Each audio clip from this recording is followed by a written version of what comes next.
স্পষ্ট আমরা এসডিওর সঙ্গে কথা বলি।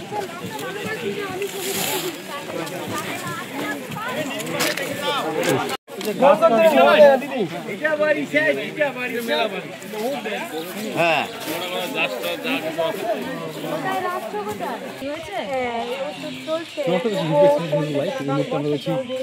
এলাকায় এখানে কিন্তু আসছেন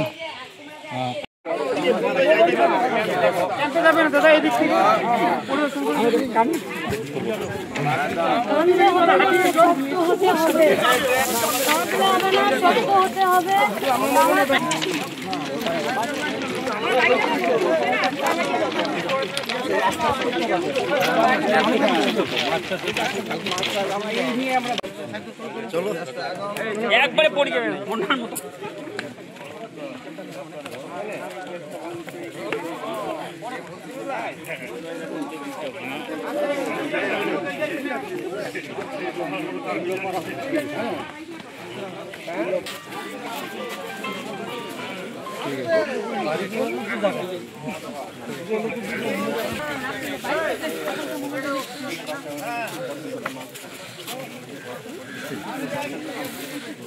গোটা ধূপগুড়িকে থাকতে হবে যে বাঁধ যদি ওইটা নষ্ট হয়ে যায় ধূপগুড়ি বাঁচবে না, ধূপগুড়ি বাঁচবে না। বাঁচানোর জন্য ধূপগুড়ি বিডিওর অফিসের সামনে বসতে হবে। হ্যাঁ ঠিক, আমাদেরকে নিয়ে যান, 4-5 জন নিয়ে যান, আমরা যাবো তোমাদের সাথে।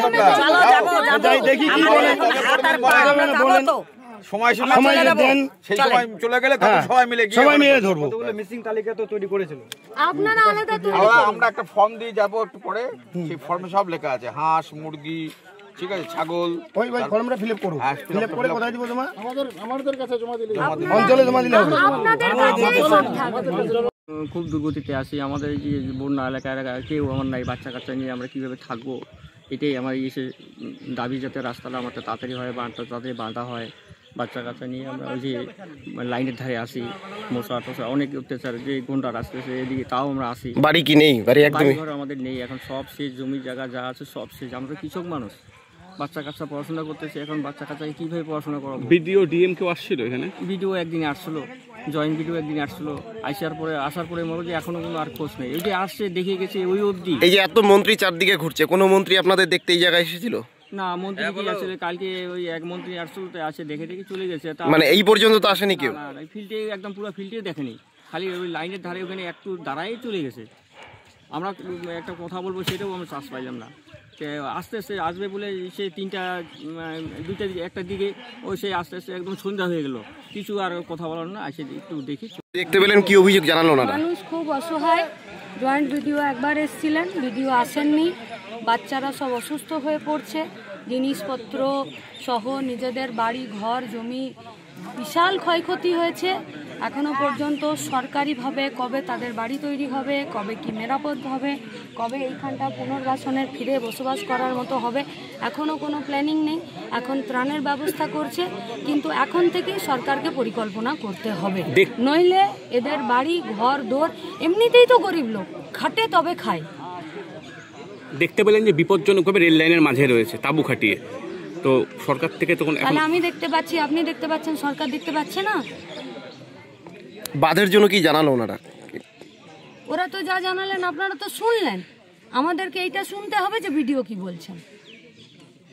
গোটা 90টা পরিবার আছে, রেল হোক, বেল হোক, বিএসএনএল হোক, যার হোক, রাজ্য সরকার তো আছে নাকি না, ভিডিও তো আছে। তাহলে আমার এখানকার আমরা যারা ভোটার, আমি তো সব ভিডিওর আন্ডারে, তাহলে ভিডিও কি করবেটা কি? আমি রেলের সঙ্গে কথা বলবো না, ভিডিও রেলের সাথে কথা বলবে? কে বলবেটাকে? তাহলে ভিডিও বলে দিক যে আমি জানি না ভাই, তোমরা নিজেরা বুঝে করো, সেটা বলে দিক ভিডিও। দেখা গেল একটাবারও বলছি না যে বিক্ষোভ লড়াই, আমরা এসব বলছি না, কিন্তু মানবিক হতে হবে। ভিডিও সরকার প্রশাসন মানবিক নয়। কবে হয়েছে গো? আজ কি ভিডিওর একবারও সময় হলো না এখানে আসা, একটা ডাক্তার বসানোর সময় হলো না, গরুটা মরে পড়ে আছে সেই গরুটা সরানোর সময় হলো না। এর থেকে অমানবিক একটা সরকার আর কি হতে পারে?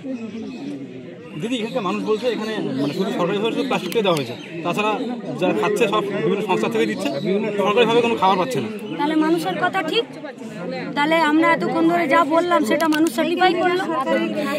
দীর্ঘদিন যদি এমন চলতে থাকে আগামীতে আপনাদের দলীয়ভাবে কি পদক্ষেপ নেবে? মানে সরকার ট্যাক্সের টাকা নেবে, সরকার পরিচালনা করবে, পঞ্চায়েতে ভোট লুট করবে, আর করতে হবে আমাদেরকে। মানুষের জন্য মানুষ আন্দোলন করবে কি করবে না সেটা মানুষ ঠিক করবে।